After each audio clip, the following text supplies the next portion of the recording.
India, a minimum level of food requirement, clothing, footwear, use and life, educational and medical requirements, etc. are determined for the system. These regular quantities are multiplied by their prices in rupees. The present formula for food requirement while estimating the poverty line is based on the desired calorie requirement. Food items such as cereals, pulses, vegetables, milk, oil, sugar, etc. together provide this needed calorie. The calorie needs vary depending on age, sex, and the type of work what a person does. The accepted average calorie requirement. एक minute online में जो लोग हैं अभी उनका ये poverty वाला chapter खत्म हो चुका है ना? हाँ सर। ओके, और किसी को डाउट है इस चैप्टर में? No sir. अच्छा, यहाँ पे अभी चैप्टर का रीडिंग चल रहा है, यही पॉवर्टी वाला, और उसके बाद में maybe we will start some new chapter. तो एक बार तुम लोग भी अपने हिसाब से देख लो कि क्या क्या, मतलब पूरा चैप्टर एक बार आप यहीं पे यहाँ पे जैसे रीड हो रहा है वैसे एक बार आप लोग भी देख लो चैप्टर रीड करके। अगर कोई डाउट है होता है तो फिर आप लोग सॉल्व करवा लीजिए, और अगर खत्म हो जाता तो फिर बोल दीजिए, तो फिर हम लोग नया चैप्टर शुरू कर देंगे। ठीक है? Okay sir. Yes. The accepted average calorie requirement in India is 2400 calories per person per day in rural areas and 2100 calories per person per day in urban areas. Since people living in rural areas engage themselves in more physical work, calorie requirements in rural areas are considered to be higher than in urban areas. The monetary expenditure per capita needed for buying this calorie requirement in terms of food grades, etc. is revised periodically, taking into consideration the rise in prices. Next. On the basis of this calculation for the year 2011-12, the poverty line of a person is rupees 860 per month for rural areas and rupees 1000 for urban areas. Despite less calorie requirement, the higher amount of urban areas has been fixed because of high price of many essential products. अच्छा, तुम लोगों को इस chapter के notes मिल गए? मैंने भेजी थी वो। ऑनलाइन में जो भी लोग हैं उनको नोट्स मिली है क्या मेरी? नहीं सर। नहीं मिली है? No sir. हाँ, वो पीपीटी से मैं समझाता हूँ, वो मिल गई ना? ओके। नो और सर। ऑनलाइन में सबको नहीं मिली है? सर, वो भी नहीं मिली। सर मिल गई है। अच्छा, तुम लोग कौन से ब्रांच से हो? सर मैं दिया मोदी घाटलोडिया ब्रांच। सर मैं नारायण। एक मिनट मुझे देखने दो पहले। रश्मि कहाँ से हो? कौन से ब्रांच से हो? Ghatlodia. Okay. Hetvi? Narayanpura. Okay. Heer? Narayanpura. And दिया मोदी घाटलोडिया से। यस। ओके, कोई नहीं। जो लोग नारायणपुरा में हैं तो मैं साक्षी मैम को बता दूंगा, और जो लोग घाटलोडिया में हैं तो मैं सोनिया मैम को बता दूंगा, तो आप लोगों को फैसिलिटेट कर देंगी। ठीक है सर नारायणपुरा ब्रांच में तो मिल गई है, बट नारायणपुरा ब्रांच में मिल गई है, मतलब तुम लोगों को मिली है जो नारायणपुरा ब्रांच में है? Yes sir. ओके, ये पॉवर्टी वाली मिली है? हाँ सर, आपने वो पीपीटी भेजी थी वही ना? ओके, ठीक। In this way, in the year 2011-12, a family of 5 members living in a rural area and earning less than about rupees 4,800 per month will be below the poverty line. A similar family in urban areas would need a minimum rupees 5,000 per month to meet their basic requirements. The poverty line is estimated periodically, normally every 5 years, by conducting sample surveys. These surveys are carried out by a national sample survey organization. However, for making comparison between developing countries and international organizations, like the World Bank, is the export standard for the power of all areas. So, orders, of $1.9 per day.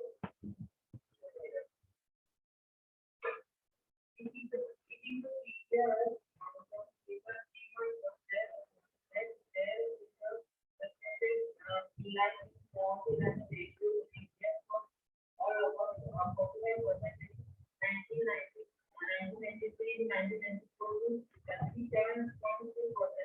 In 2004 to 2005, the proportion of people below poverty line came down to about 22% in 2011 to 2012. It is the rate continues people below poverty line may come down to less than 20% in next few years. Also, the percentage of people living under poverty line related in earlier to decade 1973 to 1996. The number of poor related from 407 million in 2004 to 2005 of 270 million in 2011 to 2012, with an average annual decline of 2.2% point during 2004 to 2005 to 2011 to 2012.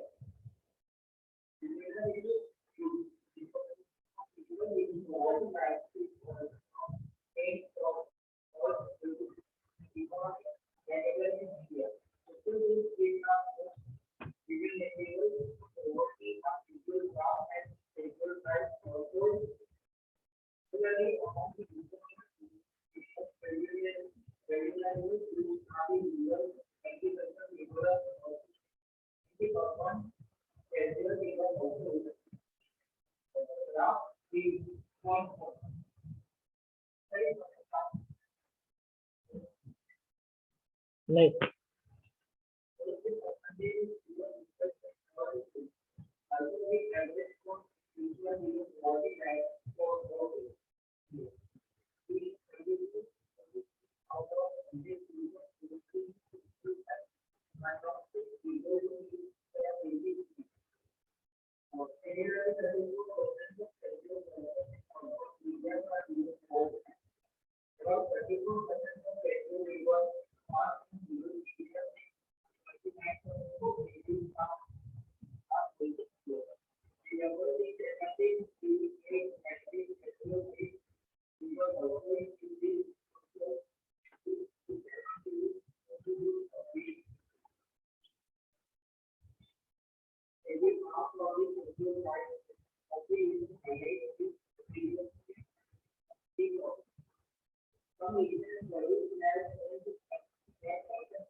अरे वो सीबारमन वाला जो paragraph है ना, उसके ऊपर वाला जो पैराग्राफ है वहां पर देखो।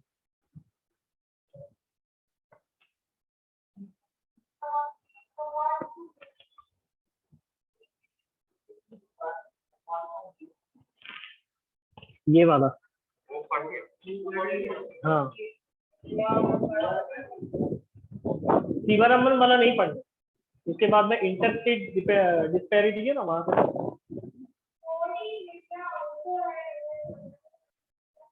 I am also active.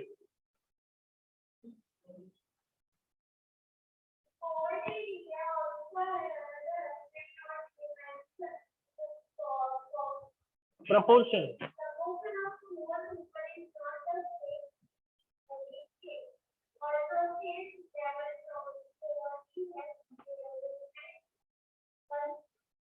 Secular decline.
Yes.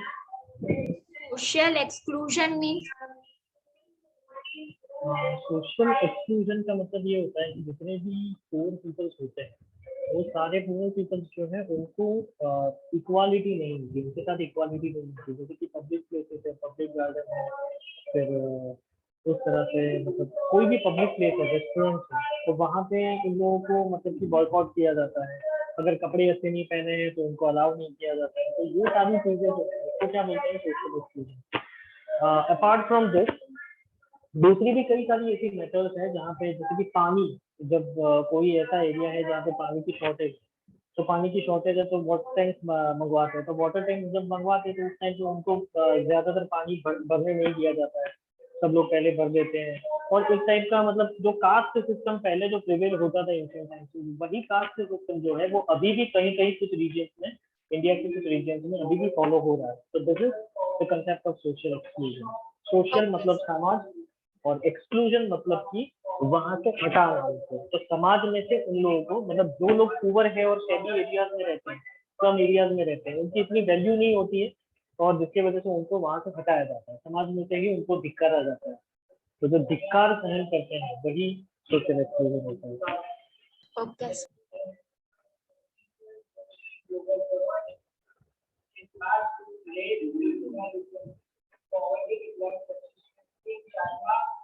In Southeast Asian countries as a result of rapid economic growth and investment in resource development. The number of poor in China has come down from 88.3% in 1981 to 14.7% in 2008 to 0.7% in 2015. The countries of South Asia, India, Pakistan, Sri Lanka, Nepal, Bangladesh, Bhutan. The decline has also been rapid, 34% in 2015 to 16.2% in 2017. This decline in the percentage of the number of poor has also declined significantly from 510.4 million in 2005 to 274.5 million in 2007. Because of distant poverty line, definition poverty in India is also shown higher than the national estimate. Next. In sub-Saharan Africa, poverty in fact declined नहीं हो, declined from 51% in 2005 to 41% in 2015. See the graph 3.3 in Latin America. The ratio of poverty has also declined from 10% in 2005 to 4% in 2015. Poverty has also resurfaced in some of the former socialist countries like Russia, where Officially it was not existent. earlier. The table 3.2 shows the proportion of people living under poverty in different countries as defined by the international poverty line. Means the Population below population below 1.9 $1.90. The new Sustainable development. Sustainable development. Yeah. Sustainable. Sustainable. दो अलग अलग word को join करना है. Sustainable. Sustainable. बोलो तो. नहीं बोल. हाँ, sustainable. The new sustainable development goals of the United Nations UN propose ending poverty of all types by 2030. अच्छा एक मिनट, तेरे घर पे न्यूज़पेपर आता है? कौन सा आता है? बस इंग्लिश नहीं आता है? ओके, तो कोई ऐसी इंग्लिश मैगजीन आती है घर पे? संडे आती है सिर्फ. अच्छा, आजू बाजू में कहीं न्यूज़पेपर आता है इंग्लिश? टाइम्स ऑफ इंडिया आता है? बोरो कर लेने का. क्यों पता है? तेरी रीडिंग है ना बहुत पुअर है, and you are studying in class 9 CBSE. तो हमको ठीक है, चलो आगे जो भी हुआ, रीडिंग इंप्रूव करनी हो तो हर रोज एक पेज इंग्लिश का, सुबह उठते वक्त और रात को सोते वक्त. ठीक है, एक पेज पढ़ना है. पढ़ लेगा? ठीक है, एक वीक के बाद तेरी रीडिंग देखना कैसी होगी. तू खुद हंसेगा, सही में बोल रहा हूँ, तू खुद हंसेगा कि मैं ऐसे रीडिंग कर रहा था. This is technique. अब जितना देखो, हम लोग रेगुलर टाइम इंटरवल पे हम लोग इंग्लिश इतना बोलते भी नहीं है और पढ़ते भी नहीं है. जब हम पढ़ने बैठते हैं उसी टाइम पे हम इंग्लिश पढ़ते हैं. ठीक है, तो समझने के टाइम पे तो हम लोग हिंदी या गुजराती और वही सारी जो रीजनल लैंग्वेजेस है वही हम लोग यूज करते हैं. सिर्फ और सिर्फ हम लोग पढ़ने के टाइम पे या तो फिर लिखने के टाइम पे हम लोग इंग्लिश लिखते हैं या पढ़ते हैं. ठीक है, और सुनते हैं. तो यूजुअली मैं इसको नहीं, इन जनरल मैं सबको बोल रहा हूँ कि अगर आपको अपनी रीडिंग टेक्निक्स अच्छी करनी है, बढ़ानी है, ठीक है, एक प्रोफेशनल रीडिंग जैसे की जाती है वैसे करनी है, तो आपको हर रोज सुबह और शाम एक एक पेज इंग्लिश का, कोई भी, अगर वो नॉवेल है या तो फिर कोई स्टोरी बुक है, चाहे वो न्यूज़पेपर हो, कुछ भी हो, पीरियडिकल्स हो, मैगजीन हो, कुछ भी हो, आपके पास जो भी अवेलेबल मटेरियल, मतलब ऐसा नहीं बोल रहा हूँ कि परचेज करके आओ, नहीं, परचेज नहीं करना है. आजू बाजू में से नेबरिंग जो हाउसेस है उसके अंदर से जो भी आपको परचेज, या तो आपके घर पे जो भी बुक अवेलेबल है वो एक सुबह पढ़ो एक पेज और शाम को एक पेज पढ़ो. फिर धीरे धीरे क्या करना है, धीरे धीरे एक वीक हो जाए, 2 वीक हो जाए, 3 वीक हो जाए, उसके बाद में 2 करना है, फिर 3, फिर 4, फिर 5, इस तरह से कंटिन्यूअसली बढ़ाते जाना है. अब ये क्या होगा कि जैसे जैसे आप लोग बढ़ाते जाओगे वैसे वैसे आपकी रीडिंग टेंडेंसी जो है वो बढ़ती जाएगी और आपकी जो फ्लुएंसी है वो भी बढ़ती जाएगी. ठीक है, अब जो इंग्लिश मीडियम में पढ़ते हैं ना बच्चे, मैंने यूजुअली देखा कि इनको ये मतलब रीडिंग में बहुत ही दिक्कत आती है, फिर बोलने में कभी कभी स्पीकिंग में भी दिक्कत आती है, कुछ कुछ वर्ड्स भूल जाते हैं. ठीक है, तो ये सारी चीजें जो है ये आज से ही शुरू करेंगे. वो संत कबीर बोलते थे ना, कल करे सो आज कर, आज करे सो अब. ठीक है, तो आज से ही शुरू करो. रात को कहीं से भी कुछ भी, कोई भी इंग्लिश बुक, अगर कुछ ना हो तो टेक्स्ट बुक ले लो. नोन चैप्टर नहीं पढ़ने के, अननोन चैप्टर पढ़ने का. अननोन चैप्टर पढ़ो, जो पता ही नहीं है कि चैप्टर में क्या है, वैसा चैप्टर पढ़ लो. ठीक है, बस पढ़ना है. ऐसा नहीं बोल रहा हूँ कि बस उसको पढ़ के याद करो, नहीं, पढ़ना है, सिर्फ पढ़ना है, सिंपल पढ़ना है, पढ़ाई. अब जितना पढ़ोगे उतना आपके अंदर मास्टरी जो है वो डेवलप, क्योंकि हमारा माइंड जो है ना, हमारा माइंड इसके अंदर ऐसा है कि अगर हम उसको किसी भी चीज की आदत लगा देते हैं तो वो आदत जो है वो कायम वो दिमाग में रहती है। फिर एक बार अगर अभी तुम लोगों को तकलीफ होगी शुरुआत में कि आलस आएगी, नहीं पढ़ना है, चलना छोड़ दे, आज स्किप करते हैं, ठीक है। पर ये चीज अगर लगातार आप 5 दिन करोगे या तो फिर एक वीक करोगे तो ये आदत पड़ जाएगी, और ये आदत बहुत ही अच्छी आदत है, रेदर देन कोई वीडियो गेम खेल ली या तो फिर मोबाइल यूज कर लिया, इससे बेटर ये अच्छी आदत है। यस, कुछ भी, हाँ। एक बुक पूरी कंप्लीट कर ले, उसकी आदत खत्म हो गई है, अभी वो बुक हो गई है और मेरे कंट्रोल में वो बुक नहीं करना, मैं नहीं पढ़ पाएगा और लैपटॉप एक ही बार पूरा। हाँ, वो भी कर सकते हैं। मतलब एक बार अगर आपको एक आदत लग जाएगी, उसके बाद में आपको ऐसा लगेगा कि कोई भी बुक उठा के पढ़ लेनी है, और पूरा चैप्टर ही खत्म कर देते हैं। कभी कभी तो मैं मेरी बात करता हूँ, मुझे भी पढ़ना अच्छा नहीं लगता था। फिर धीरे धीरे मैंने ये आईएएस की प्रिपरेशन की, 3 साल पूरा डेडिकेट किया मैंने आईएएस की प्रिपरेशन के लिए, और उसके बाद में फिर आदत ऐसी पड़ गई, मैं सुबह 10 बजे निकलता था, सुबह घर से 10 बजे निकलता था, लाइब्रेरी में जाके बैठ जाता था। और एक्चुअली आईएएस की प्रिपरेशन करते थे, तो आईएएस के अंदर तो कोई पर्टिकुलर सिलेबस होता नहीं है, जैसे कि तुम्हारा ये सिलेबस है। हमारा तो कोई पर्टिकुलर सिलेबस नहीं है, the whole world is your syllabus, ठीक है। कुछ भी पढ़ लो, आपको आएगा ही उसके अंदर, ठीक है, सिलेबस के अंदर होगा ही। तो मैं क्या करता था, जितने भी जो शेल्फ होते थे सब्जेक्ट वाइज, जो शेल्फ होते हैं ना, वो सारे ब्रिटिश लाइब्रेरी और सब जगह, तो सब्जेक्ट वाइज सब शेल्फ होते थे। वो शेल्फ के अंदर बायोलॉजी की बुक्स पढ़ी हो, केमिस्ट्री की बुक्स पढ़ी हो, फिर हिस्ट्री की बुक्स पढ़ी हो, वर्ल्ड हिस्ट्री की बुक्स पढ़ी हो, किसी ऑथर बाहर की किसी ऑथर ने लिखा हो, ठीक है।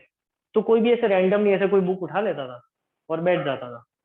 सुबह 10 बजे का बैठा हूँ और रात के 10 बजे तक बैठता था, वही, खाने पीने का कोई ठिकाना नहीं। हर रोज जाने का, हर रोज एक बुक पकड़ने की, 2-3 दिन में बुक खत्म कर देने की, वापिस दूसरी पकड़ने की, 2-3 दिन में खत्म कर देने की, इस तरह से। और धीरे धीरे धीरे धीरे धीरे धीरे आदत होती गई। आज ऐसी सिचुएशन है कि मुझे कुछ ना कुछ पढ़ने के लिए चाहिए। अगर मेरे पास कोई बुक अवेलेबल ना हो या तो कोई न्यूज़पेपर अवेलेबल ना हो, तो मैं ऐसे ही मतलब कोई ब्लॉग पढ़ लूंगा गूगल पे जाकर। मतलब ये एक आदत बना लो। अगर ये आदत बनाओगे, देखो, मैंने ये चीज सुनी है, काफी लोगों ने ये चीज बोला है कि books are our nice friends. Best friends. Yes, best friend, ठीक है। अब बुक्स जो है वो कभी आपसे एक्सपेक्टेशन नहीं रखती है। फ्रेंड तो कभी कभार एक्सपेक्टेशन रख लेगा कि चलो आज नाश्ता करवाओ, ठीक है। तो बुक्स कभी बोलेंगे अच्छा मुझे नाश्ता तो करवा, चाय तो पिला, नहीं, कभी नहीं बोलेगा, ठीक है। तो बुक्स जो है वो कोई एक्सपेक्टेशन नहीं रखती, उल्टा आपको नॉलेज देती है। अगर किसी फ्रेंड के साथ चले गए कहीं पे बाहर, या तो ग्रुप ऑफ फ्रेंड्स के साथ चले गए कहीं बाहर, तो वहां पे तुमको कुछ जानने को नहीं मिलेगा, पर बुक्स के अंदर से जानने को मिलेगा, मतलब नॉलेज मिलेगा। तो better than doing these all other creative things, books ही ले लो, तो आपकी मेंटल स्टेबिलिटी भी रहेगी, आपका कंसंट्रेशन भी बढ़ेगा, पढ़ाई भी अच्छी होगी, और साथ साथ में आपकी स्पीकिंग जो है और रीडिंग जो है वो काफी अच्छी हो जाएगी।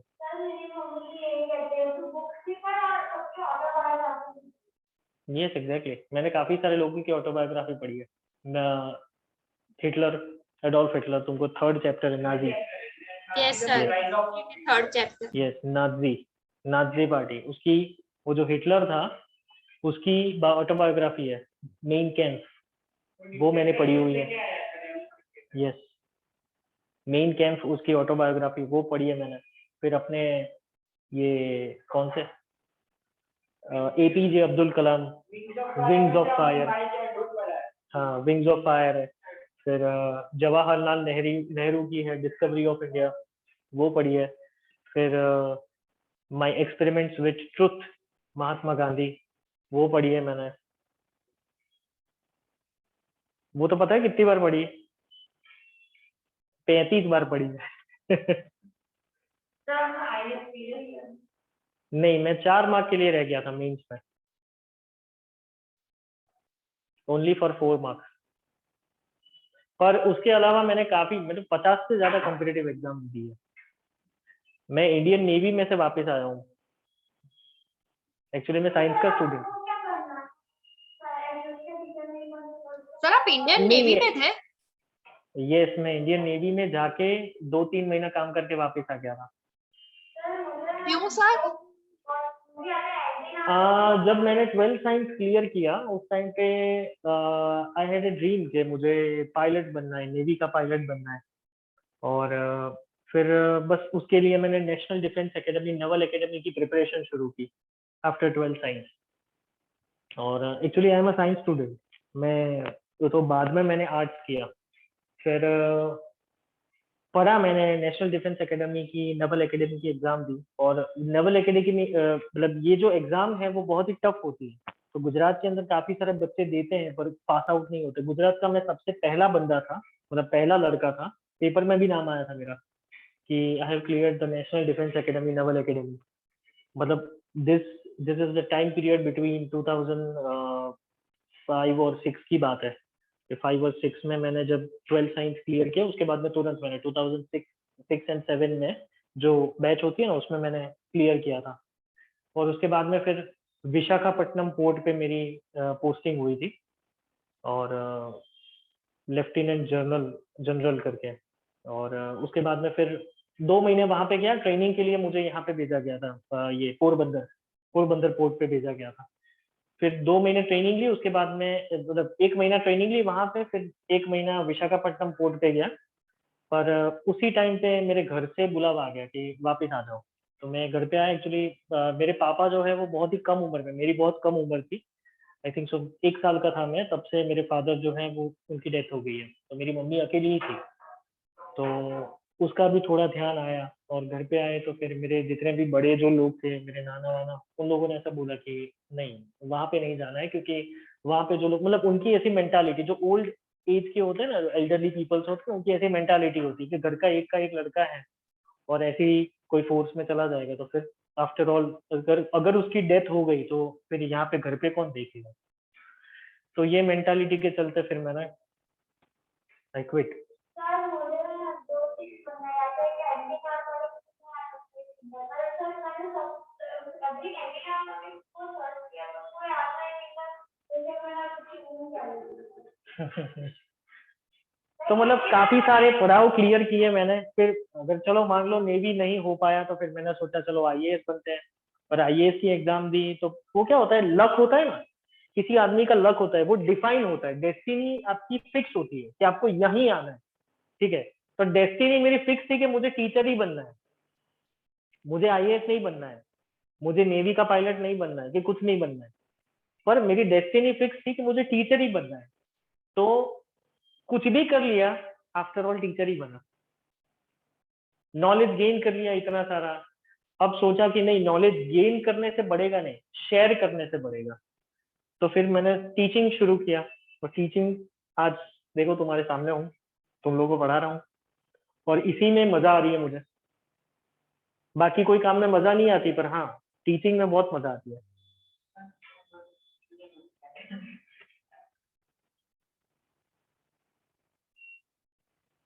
वही है, क्या कर सकते हैं।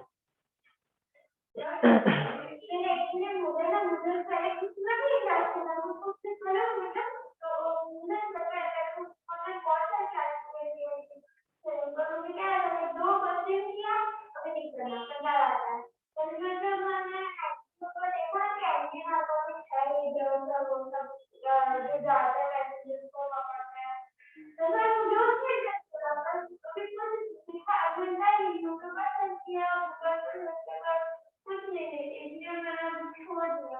नहीं, नारकोटिक्स में आप इस तरह से नहीं जा सकते हो। आपको सबसे पहले नहीं, ऐसे नहीं होता है। नारकोटिक्स डिपार्टमेंट मतलब पुलिस डिपार्टमेंट में अगर आपको जाना है तो आप किस तरह से जाओगे, सबसे पहले बेसिक लेवल पकड़ना पड़ेगा। मतलब पहले पुलिस डिपार्टमेंट में हो, उसके बाद में फिर आपको क्राइम ब्रांच में डाला जाएगा।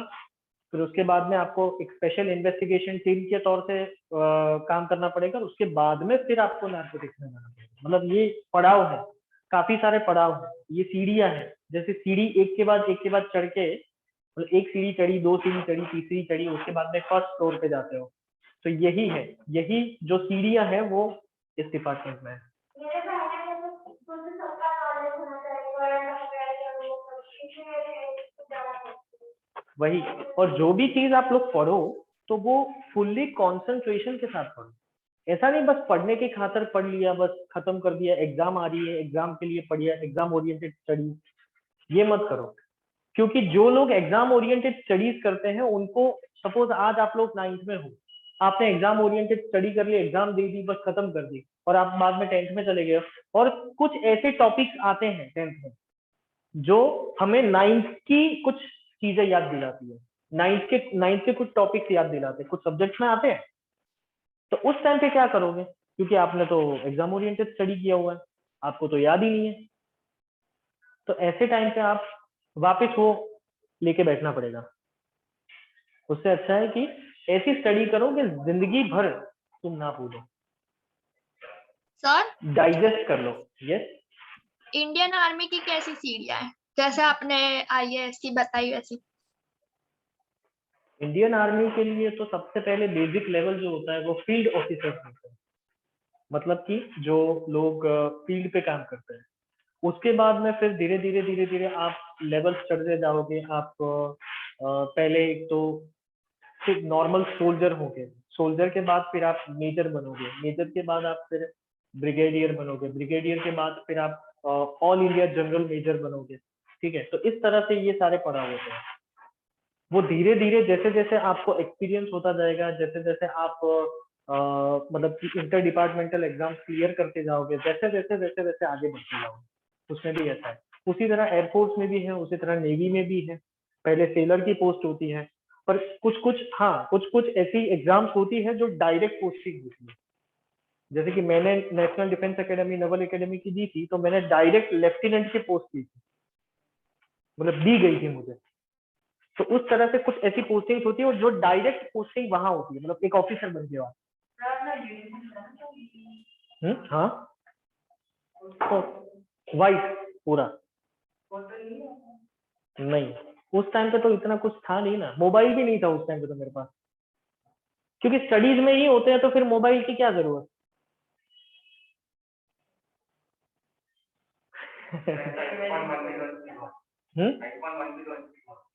हाँ, मे बी, शायद, हाँ, ऐसा ही था। तो इसी तरह से सारी सीढ़ियाँ, जैसे कि ये टीचिंग, सॉरी, ये पढ़ाई में भी सीढ़ियाँ हैं। 6th स्टैंडर्ड में कुछ आता है छोटा बहुत, मतलब इंफॉर्मेशन दिया गया हो, फिर 7th स्टैंडर्ड में थोड़ा उससे ऊपर, फिर 8th स्टैंडर्ड में थोड़ा उससे ज्यादा, फिर 9th में उससे ज्यादा, और 10th में उससे ज्यादा, 11th 12th में तो फिर बाइफर्केशन हो जाता है, एक साइंस जाती है, एक आर्ट्स जाती है, और एक कॉमर्स जाती है, उस हिसाब से। वेब डिजाइनिंग के लिए तो कंप्यूटर की जो भी कोर्सेज होते हैं वो बीसीए है, बैचलर इन कंप्यूटर एप्लीकेशन है, मास्टर्स इन कंप्यूटर एप्लीकेशन, अभी तो नया चीज शुरू हुआ है अभी, मास्टर इन क्या बोलते हैं, एमएससी आईटी, हाँ वो भी है, मतलब काफी सारी है। सबसे पहले तो तुमको गोल डिसाइड करना है कि गोल क्या है, क्योंकि आज तुम्हारी जो उम्र है, ये उम्र में गोल जो है वो वेरिएट होते हैं। कभी ऐसा कुछ चीज देख ली तो बोला चलो ये बनना है, फिर कुछ चीज, नई चीज देखी तो बोला चल नहीं ये नहीं ये बनना है। ठीक है, तो पहले तो तुम लोगों को डिसाइड करना है कि what you want to be, एक एम डिसाइड करना है कि एम कहाँ तक पहुंचना है तुमको। ठीक है, वो एम डिसाइड करोगे, उसके बाद में फिर उसका रास्ता पेव करना है अपने आप। हाँ, किसी की हेल्प ले सकते हो, पेरेंट्स की हेल्प ले सकते हो, टीचर की हेल्प ले सकते हो, पर एक चीज है कि आपकी स्टडी जो है वो मजबूत होनी चाहिए, आपका जो एकेडमिक्स जो है वो मजबूत होना चाहिए। अगर आपका एकेडमिक्स मजबूत नहीं है, क्योंकि यही फायदा दिलाता है आगे जाके। हम लोग ऐसा सोचते हैं कि हम लोग ये बस, हाँ 9th 10th क्लियर हो गया बस खत्म कर दिया, उसके बाद में फिर हम प्रिपरेशन करेंगे, तो ये नहीं होगा, फिर नहीं होगा। अगर आपने अपना एकेडमिक्स जो है वो एकदम स्ट्रांग रखा तो आगे जाके आपको मतलब जल्द से ही जल्द से कुछ करना ही नहीं है। और अगर यहाँ पे झूलते झूलते झूलते झूलते पहुंचे ऊपर तो फिर आगे जाके यही सारी चीज वापस रिपीट करनी पड़ेगी। जैसे मैंने आईएएस की प्रिपरेशन के लिए ये सारी एनसीईआरटी मतलब स्टार्टिंग फ्रॉम स्टैंडर्ड 6 टू लेके 12 तक मैंने 30 बार पढ़ी है, 30 बार, क्योंकि मेरा एकेडमिक्स इतना अच्छा नहीं था, मैंने कुछ एम डिसाइड नहीं किया था। और आफ्टर ऑल जब मैं 10th standard 11th 12th standard में जब आया तब मैंने डिसाइड किया कि मुझे हाँ ये बनना है, पर तब तक तो मेरे काफी सारे इयर्स ऐसे ही निकल गए थे। ठीक है, बहुत ही एवरेज स्टूडेंट था मैं। फिर धीरे धीरे धीरे धीरे फिर मैंने ये किया, डेवलप किया, अपनी क्वालिटीज डेवलप की। एक तो सबसे पहले मैंने समझा कि मेरे अंदर कौन सी क्वालिटी जो है वो क्वालिटी को मैं यूटिलाइज करके मैं कुछ जगह पे पहुंच सकूं, और वही क्वालिटी को टारगेट करके मैंने फिर अपने अंदर में डेवलपमेंट शुरू किया। और आज आप लोगों के सामने खड़ा हूं, कोई भी टॉपिक दे दो, बोल दूं हाँ यही है इसके अंदर।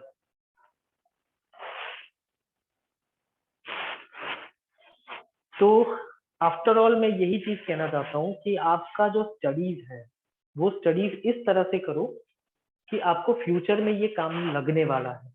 इस तरह से मत करो कि बस एग्जाम देके छूट जाना है। एग्जाम देके आप छूट नहीं रहे हो, आप अपने अपने आप को उल्लू बना रहे हो, क्योंकि आगे जाके वही वापस आने ही वाला है। तो बेटर लेट देन नेवर। आज से ऐसी स्टडी शुरू करो। एक तो सबसे पहले मैं यही बोलना चाहता हूँ तुम लोगों को कि सुबह शाम एक एक पेज रीड करना शुरू कर दो। ठीक है, और साथ साथ में जो भी यहाँ पे मैं करवाता हूँ, जो भी चैप्टर हमने कंप्लीट किया, इवन मैंने 2 या 3 टॉपिक्स कंप्लीट किए, तो वो 2-3 टॉपिक भी आप घर पे जाके वापस रिवाइज कर लो। अगर रिवाइज कर लोगे, यहाँ पे एक्चुअली क्या होता है देखो, कि हम कंप्यूटर के अंदर कोई भी फाइल बनाते हैं और उसको सेव नहीं करते और हम कुछ काम करने निकल जाते हैं। ठीक है, अचानक से लाइट कट ऑफ हुई तो जो आपने डॉक्यूमेंट बनाया था वो डॉक्यूमेंट होगा वहां पे? नहीं होगा। क्यों? क्योंकि आपने सेव ही नहीं किया था। भूल गए थे सेव करना। ठीक है, तो अगर सेव नहीं किया था तो फिर आपको वापस मिलेगा नहीं, वापस से मेहनत करनी पड़ेगी। तो यही चीज है कि अगर हम लोग यहाँ पे पढ़ते हैं, मैंने कोई भी टॉपिक पढ़ा है तुम लोगों को, तो ये आपके माइंड में आया कि हाँ इसके अंदर ये जो सर ने बताया कि ये लिखा हुआ है।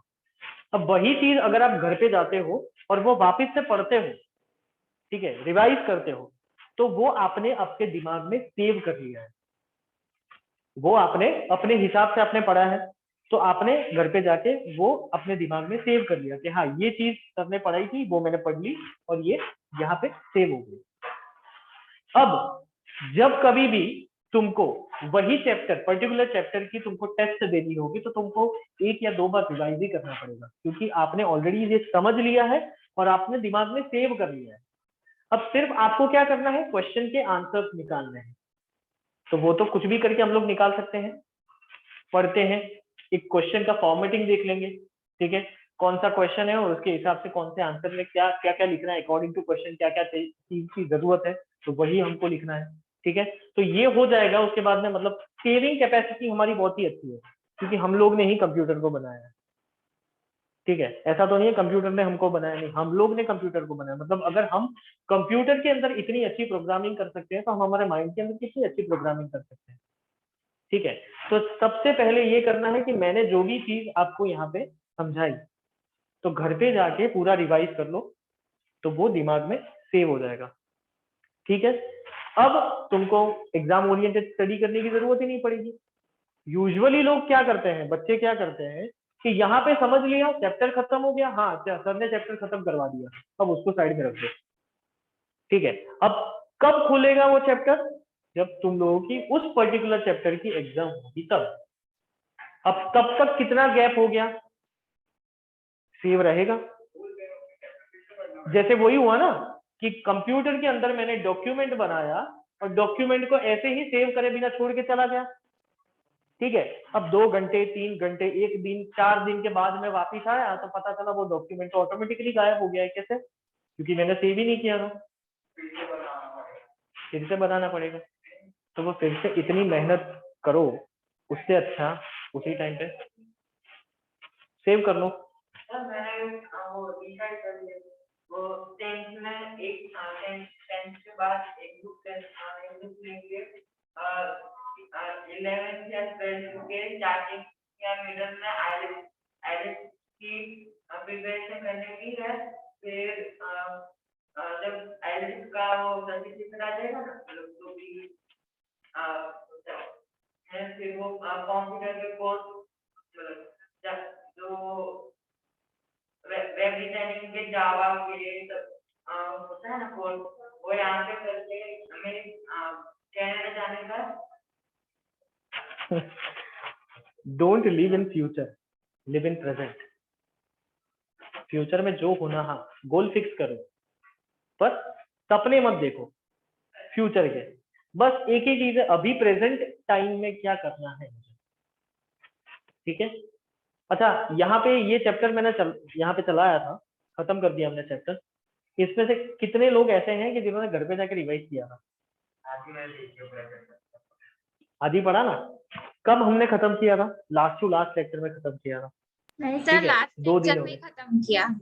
हाँ तो लास्ट लेक्चर और ये लेक्चर, मतलब दोनों के बीच में एक दिन आ गया, मतलब 2 दिन चले गए। अब 2 दिन के बाद आप ये पढ़ोगे तो याद रहेगा उतना? नहीं सर। रहेगा। तो उससे अच्छा क्या करना है, live in present, goal fix करो। बस ये चैप्टर आज खत्म हुआ तो वो चैप्टर घर पे बैठ के सिर्फ आधा घंटा टाइम निकालना है, maximum half an hour to 1 hour. वो आधा घंटा 1 घंटा टाइम निकाल लो, आपके लिए बहुत ही बेहतरीन रहेगा ये। और ये बहुत ही बेटर फील करवाएगा जब आपकी एग्जाम होगी ये पर्टिकुलर चैप्टर की, तब कोई गधा मजदूरी नहीं करनी पड़ेगी।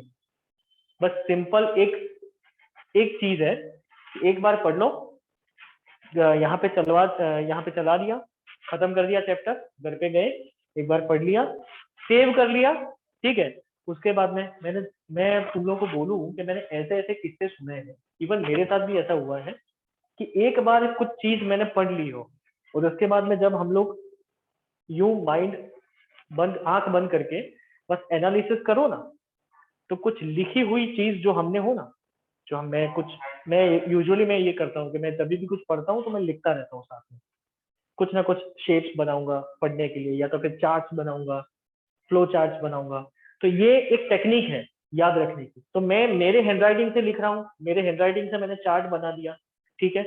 और उसके बाद में फिर अगर मैं कहीं पे भी बैठा हूँ और मुझे वो चीज याद करनी है तो मैं क्या करूंगा, आंख बंद करके वो एनालाइज करूंगा। जैसे ही मैं एनालाइज करना शुरू करूंगा, मैंने जो जो चीज लिखी हुई है वो मेरे सामने ऐसे दिखाई देगी आंख बंद करके। और ये भी टेक्निक तुम लोगों को दिखाऊंगा, बताऊंगा मैं कि किस तरह से करना है।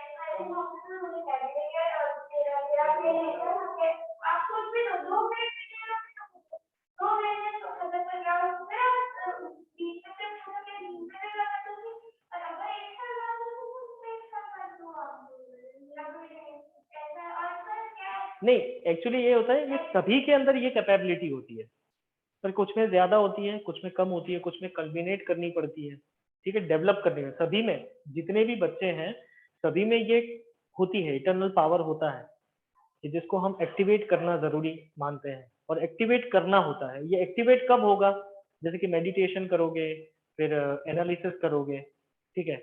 ये सारी चीजें मैं तुम लोग को सिखाऊंगा। अब तो हो आप लोग मेरे साथ, तो धीरे धीरे बहुत ही, मतलब मेमोरी पावर, ये लोग मतलब इतना मेमोरी पावर के लिए इतने सारे वो कॉन्फ्रेंसेस वगैरह वगैरह करते हैं। कुछ कॉन्फ्रेंसेस करने की जरूरत नहीं होती है, बस ये अपने अंदर होता है कि कितना हमको याद रखना है, कितना हमारे माइंड के ऊपर हमारा कंट्रोल होना चाहिए। बस हमारी जो थिंकिंग प्रोसेस है उसके ऊपर हमारा कंट्रोल होना चाहिए। किस तरह से कंट्रोल लेना है वो भी तुम लोगों को मैं दिखाऊंगा। कि मैंने आज सोच लिया कि मुझे ये नहीं सोचना है, मतलब कि मेरे माइंड पे मेरा कंट्रोल है कि ये नहीं सोचूंगा मैं, दूसरा ही जो मैंने अभी फिक्स किया हुआ है वही चीज मैं सोचूंगा। तो ये तुम लोगों को भी करनी है। अब धीरे धीरे हम लोग हैं साथ में, तो एक के बाद एक मैं तुम लोगों को थोड़ा थोड़ा रिलीज करके करके बताता रहूंगा कि किस तरह से सक्सेसफुल बनाया जाता है, किस तरह से मार्क्स गेन किए जाते हैं। हाँ, दूसरी बात ये है, मैं सारे स्टूडेंट्स को बोलता हूँ कभी मार्क्स के पीछे मत भागो। Study for knowledge, not Yes. for marks. Marks के पीछे कभी भी मत भागो। उसने 90 मार्क्स लेके आए तो मैं भी 90 मार्क्स, नहीं, ये नहीं होता है। हर लोगों की क्रिएटिविटी अलग होती है, हर लोगों की दिमाग की प्रोडक्टिविटी अलग होती है। मैं कभी मार्क्स के पीछे भागना नहीं बोलता हूँ, मैं हमेशा ये बोलता हूँ नॉलेज के पीछे भागो, मार्क्स ऑटोमेटिकली आपके पीछे भागेगा। नॉलेज इतना गेन करो, इतना नॉलेज गेन करो, तय तक पहुंच जाओ, डीप पहुंच जाओ, और उसके बाद में मैं देखता हूं कि कौन आपका मार्क्स काटता है, क्योंकि आपके पास सारा नॉलेज है। तो आराम से आप कोई भी क्वेश्चन का आंसर लिख पाओगे और अच्छे से लिख पाओगे, रज के लिख पाओगे। ठीक है, तो कौन मार्क्स काटेगा? अगर आपने प्रॉपर फॉर्मेटिंग की है और प्रॉपर उसके अंदर जो भी पूछा है, जो भी क्वेश्चन ने पूछा है, मतलब आंसर क्या है, तो आपने प्रॉपर आंसर लिखा हुआ है, प्रॉपर फॉर्मेटिंग के साथ आंसर लिखा हुआ है, तो कौन आपके मार्क्स काटेगा? सर हम लोग का पहले निकालते वही चीज निकालनी है ना, वही चीज निकालने को मैं बोल रहा हूँ। क्योंकि सर मेरी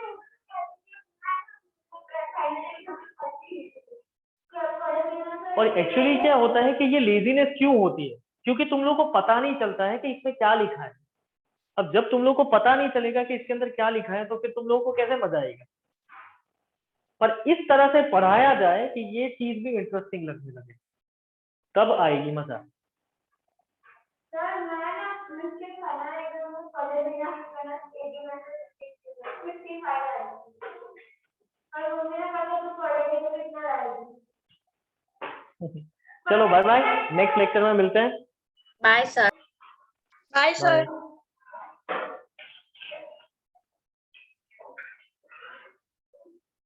सर मेरी प्रॉब्लम